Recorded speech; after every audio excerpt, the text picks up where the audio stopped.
നമസ്കാരം. പ്രവാസി വാർത്തയിലേക്ക് സ്വാഗതം.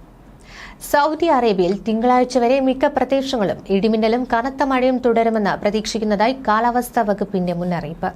പൊതുജനങ്ങൾ ജാഗ്രത പാലിക്കണമെന്ന് general directorate of civil defence അറിയിച്ചു.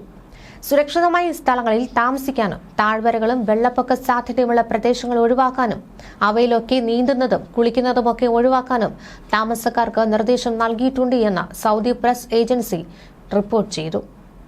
മക്ക, റിയാദ് മേഖലകളിൽ പൊടിപടലങ്ങൾ നിറഞ്ഞ കാറ്റുണ്ടാകുമെന്നതും മിതമായതോ കനത്തതോ ആയ മഴ പെയ്യാൻ സാധ്യത ഉണ്ട് എന്നും റിപ്പോർട്ടിൽ പറയുന്നു. തബൂക്ക്, മദീന, ജൌഫ് വടക്കൻ അതിർത്തികൾ, കിഴക്കൻ പ്രവിശ്യ, ഹായിൽ, ഖാസിം, ബഹ അസീർ മേഖലകളിൽ മിതമായതോ കനത്തതോ ആയ മഴയ്ക്ക് സാധ്യത ഉണ്ട് എന്ന് ഡയറക്ടറേറ്റ് അറിയിച്ചു. ജസാൻ മേഖലയിൽ നേരിയതോ മിതമായതോ ആയ മഴ ലഭിക്കുമെന്നും നജ്റാൻ മേഖലയിൽ നേരിയ തോതിൽ മഴ ലഭിക്കുമെന്നും റിപ്പോർട്ടിൽ പറയുന്നു. ഏറ്റവും പുതിയ കാലാവസ്ഥ അപ്ഡേറ്റുകൾക്കായി ഔദ്യോഗിക ചാനലുകളും സാമൂഹിക മാധ്യമ പ്ലാറ്റ്ഫോമുകളും നിരീക്ഷിക്കാൻ സിവിൽ ഡിഫൻസ് പൊതുജനങ്ങളോട് അഭ്യർത്ഥിച്ചിട്ടുണ്ട്. ഇതിനിടെ ഖത്തറിൽ ഇനിയുള്ള ദിനങ്ങളിൽ താപനില ഉയരും. ഇടിമിന്നലും പൊടിക്കാറ്റും ശക്തമാകും. 13 ദിവസത്തോളം സമാന കാലാവസ്ഥ തുടരുമെന്നാണ് കാലാവസ്ഥാ വകുപ്പ് അറിയിക്കുന്നത്. ആൽമുക്താം നക്ഷത്രത്തിന്റെ വരവ് അറിയിക്കുന്ന കാലമാണിതെന്ന് അധികൃതർ വിശദമാക്കി. താപനില ഗണ്യമായി ഉയരുകയും വടക്കു പടിഞ്ഞാറൻ കാറ്റ് ശക്തമാകുകയും ചെയ്യുന്നതാണ് ഈ കാലത്തിന്റെ പ്രത്യേകത. ഇടിമിന്നലും കനത്ത പൊടിക്കാറ്റ് ഉണ്ടാകുമെന്നതിനാൽ ജനങ്ങൾ ജാഗ്രത പാലിക്കണം. അലസരായത്ത് കാലത്താണ് ആൽമുക്താം നക്ഷത്രത്തിന്റെ സാന്നിധ്യമുണ്ടാകുന്നത്.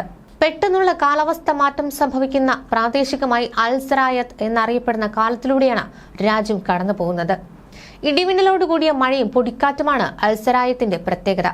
വൈകുന്നേരം തുടങ്ങി രാത്രിയിലുടനീളമാകും ഇടിമിന്നലും പൊടിക്കാറ്റും. മെയ് പകുതി വരെ അൽസറായത്ത് കാലമാണ്. ഏപ്രിൽ മാസത്തെ ശരാശരി പ്രതിദിന താപനില 26.6 ഡിഗ്രി സെൽഷ്യസ് ആയിരിക്കും. രാജ്യത്തിന്റെ ചരിത്രത്തിൽ ഏപ്രിൽ മാസങ്ങളിൽ വെച്ച് ഏറ്റവും കുറഞ്ഞ താപനില രേഖപ്പെടുത്തിയത് 1967 10.5 ഡിഗ്രി സെൽഷ്യസ്. കൂടിയ താപനില 1973 46 ഡിഗ്രി സെൽഷ്യസ്. UAE ശൈത്യകാലത്ത് നിന്ന് വസന്തകാലത്തിലേക്ക് മാറുന്നതിനാൽ രാജ്യത്തെ ഇടയ്ക്കിടെ കാലാവസ്ഥാ വ്യതിയാനങ്ങൾ അനുഭവപ്പെടുമെന്നും മെയ് വരെ കാലാവസ്ഥ അസ്ഥിരമായിരിക്കുമെന്നും കാലാവസ്ഥാ വകുപ്പ് നേരത്തെ തന്നെ വ്യക്തമാക്കിയിരുന്നു. അതേസമയം നീണ്ടു നിൽക്കുന്ന സുഖകരമായ കാലാവസ്ഥയുടെ പ്രയോജനം ലഭ്യമാകുന്നതിൽ UAEയിലെ സീസണൽ യാത്ര ടൂറിസം മേഖലയിൽ കൂടുതൽ കാലം തിരക്കേറും.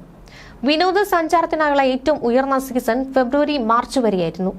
ഇപ്പോൾ കാലാവസ്ഥ നല്ലതായതിനാൽ സീസൺ നീട്ടിയിട്ടുണ്ടെന്നാണ് വിദഗ്ധർ പറയുന്നത്.